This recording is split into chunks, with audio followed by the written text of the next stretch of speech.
credibility is the foundation for good leadership. If you are not credible, your followers aren't going to follow you to the gates of hell. They're not going to, go to war with you. They're not going to have your back during the hard times. You are seen as credible if you deliver on the things that you promise. If you can't be a man or woman of your word, what are you?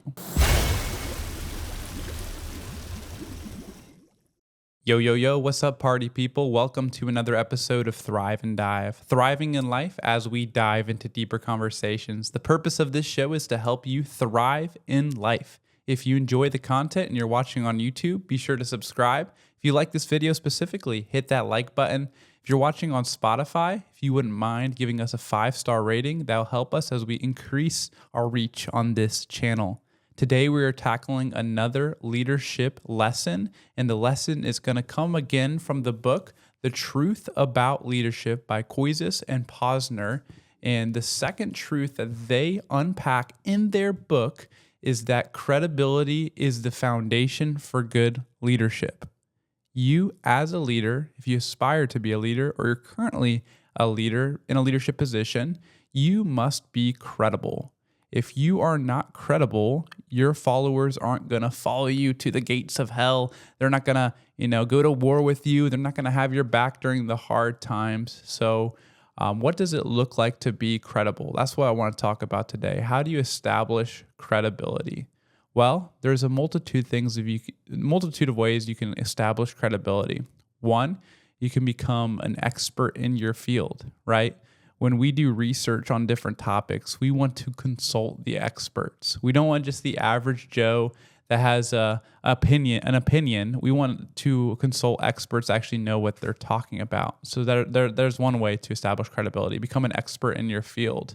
Another way that's less sophisticated, but just as impactful, is to be a man or woman of your word.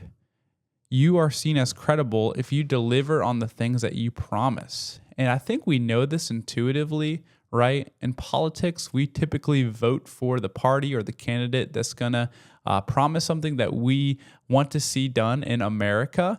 And then when we vote them into office, we then have the expectation that they're going to deliver on their word. Sometimes they do, sometimes they don't. And if they don't, we would say they are not credible. They are deceitful. They are full of flattery. So if you are a person that promises something, whether it's to your team, to your kids, to whatever it may be, but if you don't deliver, they're going to take notice of that. For me, I personally work at Warner University, a Christian college, and I work in the student life department, specifically in the spiritual life department. And within the spiritual life department, I have a group of students that work for me, and it's such a treat. They're a great group. If you guys are watching, you guys are the bomb. I love you guys. And as I lead them, I have to make sure that I am credible in what I say I will do. For example, we had a meeting not too long ago where we did a SWOT analysis on how we are doing in the spiritual life department at Warner University. We looked at our strengths, our weaknesses, our opportunities, and our threats.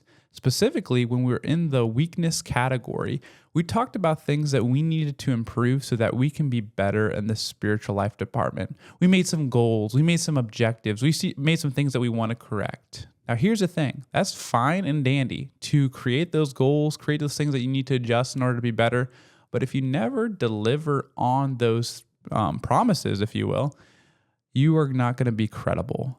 So when you are making suggestions on things that we can improve, when your team makes suggestions on things that you can do to improve as a leader, but you don't deliver on those suggestions, you are going to lose credibility.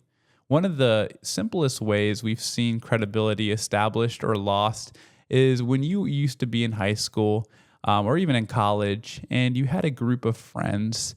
And the friend group said, hey, we're going to go watch the movies. Go to the movies to watch a movie, right? You had one friend that suggested it, like, hey, let's go watch this movie at AMC or Majestic, wherever you watch your movies. And that person who suggested we do that doesn't show up to the actual social event. While that's not, catastrophic, no one's life is in jeopardy, no, we didn't lose any money or anything like that, that friend just lost some credibility as a friend, right? The term that, the young people use is the term ghosting. When you don't respond to someone, when you text them, you respond, but then they don't respond back to you. They ghosted you is what they would say. So in that case, when you go to the movie theater and the friend that suggested we watch the movie doesn't show up, he ghosted you. And that loses credibility, whether you recognize it or not. And it's actually a huge character flaw, not only as a leader, but just as a person in general. If you can't be a man or woman of your word, what are you, if we're being honest? If we turn to scripture in the book of James, he says, let your yes be yes and your no be no. Anything apart from that is evil. That's pretty crazy. He's basically saying that if you don't back up what you say, if your yes truly isn't yes, and your no truly isn't no, that's evil, which you might think, whoa, evil is a word reserved for things that are like super crazy, like murder and rape and things of that nature. But James, in the context of the scriptures, says that being a man or not being a man or woman of your word is evil. And that ties into this idea of credibility. If you promise something, if you suggest something, but you don't end up doing it, that is evil. And you need to correct yourself on that. So for me, I know I want to live up to this standard of being credible, that I will do what I say I will do.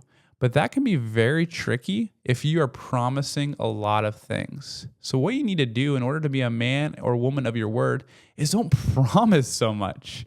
I think we have maybe a people-pleasing tendency to say yes to anytime someone suggests something or asks something of us, but you really need to be more calculated in your response.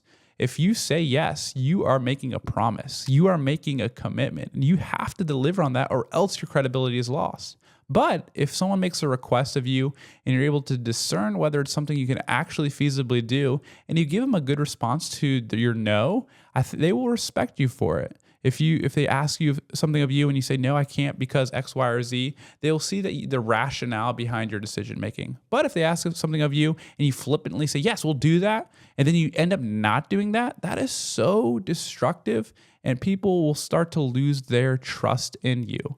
So again, take a step back, take a breath when someone asks something of you, and look at your calendar, look at your margin, look at your abilities, and make sure that you can actually achieve those things. And when you do this, you'll find that you are able to keep your commitments a lot better because you're only committing to things that are actually feasible. Additionally, as you do this discernment process, you do have to say yes sometimes, right? I can't be like, oh, well, in order to not fall through on my commitments, I'm just never going to make any commitments. Well, that's not what leaders do. Leaders got to make commitments and serve their team. So when you do make a commitment to someone, you need to find a system that helps remind you of that commitment. Whether it's writing it down in a task list, whether it's having a list of all the commitments that you've made, whether it's creating a project. That you're going to dedicate this amount of time to this project so that your commitment can be filled, whatever it may be. However you are able to keep track of the commitments is very personal to you. Some of you can just remember all the commitments you've made and not even write them down. That's super impressive. But eventually, if you do it that way, something might fall through the cracks. So create action plans. Commit to those commitments. And here's something that I personally do, and I was taught this when I was a freshman at the Word of Life Bible Institute. Our academic dean talked about, task management, because that's what it ends up being.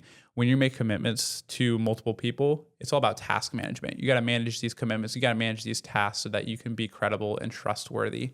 He said that if you can complete a task in under 2 minutes, to go ahead and complete that task. So for example, one of my students needed the email address for a chapel speaker that we're having a chapel so that she can email the speaker and get a picture of him so she can use it for marketing purposes. That takes me less than 2 minutes to find that email, retrieve it, and send it to her.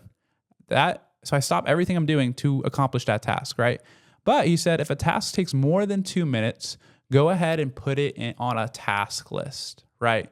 so that you're not stopping what you're doing in the moment. Because chances are I was probably doing something for someone else when she asked me for that email address. So if I stop and help her out and it takes more than 2 minutes, I'm going to let someone else down, right? And then you're going to get all sprazzled, and then you're going to lose all sorts of momentum, especially if you're working on a big project for somebody. When you lose momentum, you got to start all over, and that stinks, right? So if it takes more than 2 minutes, go ahead and put it on a task list and make sure you have parameters around that task. Have a due date of when you're going to accomplish that. Create a margin in your calendar to accomplish it. Put it in your actual calendar. Some people will put everything in their calendar. I typically don't, because I would be taking too much time out of my day to actually do the tasks if I'm just recording them in my calendar. But again, you've got to find the system that works best for you. And the point being, whatever your system is because you want to be a man or woman of your word. You want to be a credible leader. Because I'm sure, for those listening, you've been burned by a leader in the past that promised you something or even suggested something with all good intentions. Like, this is a classic example. When I was a student in high school and college, and I'm a big church goer, pastors are very big on, hey, let's grab coffee and just catch up and do things of that nature.